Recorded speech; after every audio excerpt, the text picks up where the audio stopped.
L'adieu au pont des Oliviers. Nous avions pour habitude de nous rendre à la demeure de monsieur Tavel en passant par le pont des Oliviers. Il n'était pas très neuf, les planches de celui-ci grinçaient à chacun de nos passages, mais cela ne nous faisait pas peur, ou peut-être un tout petit peu. Mais on n'osait pas se l'avouer Claire et moi. Après quelques sentiers et quelques branches dégagées sur notre chemin, on finit par arriver au pont des Oliviers. Il ne nous restait plus qu'à le franchir et nous rendre chez le doyen du village, qui n'était autre que monsieur Tavel. Il avait réponse à toutes les questions. On pouvait lui en poser sur tous les sujets. Il avait toujours une réponse à vous donner. Il ne recevait pas beaucoup de visites. Il fallait dire qu'il habitait quelque peu retiré des humeurs du village. À chacune de nos visites, il nous accueillait les bras grands ouverts. Il avait toujours un présent à nous faire. Des petits babioles qu'il fabriquait de ses mains, cela pouvait être une maquette d'avion, un stylo en bois. À vrai dire, son imagination n'avait pas de limite, et il nous considérait comme ses enfants. Il nous avait dit qu'il n'en avait pas eu, car sa femme, bien-aimée, l'avait quitté trop tôt, seulement après 1 an de mariage.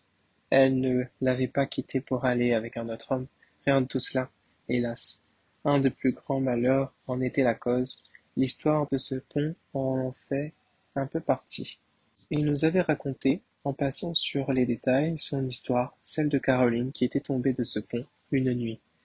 Elle était allée rendre visite à ses parents, mais comme monsieur Tavel était tombé malade toute la journée, il n'avait pas pu s'y rendre avec elle. Il avait préféré la laisser partir seule. Elle ne risquait rien. Tout le monde au village la considérait comme sa propre fille, tellement elle était gentille et belle. Il nous avait également dit qu'il avait insisté pour qu'elle y aille, car elle ne voulait pas le laisser seul, en sachant qu'il était malade. Mais il avait aussi réussi à la convaincre. La dernière phrase qu'il lui avait dite était « Je t'attendrai avec impatience ». En nous disant cela, il avait essuyé ses yeux, puis il nous dit malgré lui « Je ne lui ai même pas dit je t'aime, cette nuit-là ». À notre arrivée près du pont, Claire m'arrêta et me fit signe de nous cacher derrière quelques buissons. Elle me fit signe de regarder vers le milieu de celle-ci. Je me suis mis à observer et je vis effectivement monsieur Tavel, debout en son milieu, tenant un bouquet de fleurs à la main, son regard dans le vide. Il leva la tête et laissa tomber le bouquet qu'il avait à la main.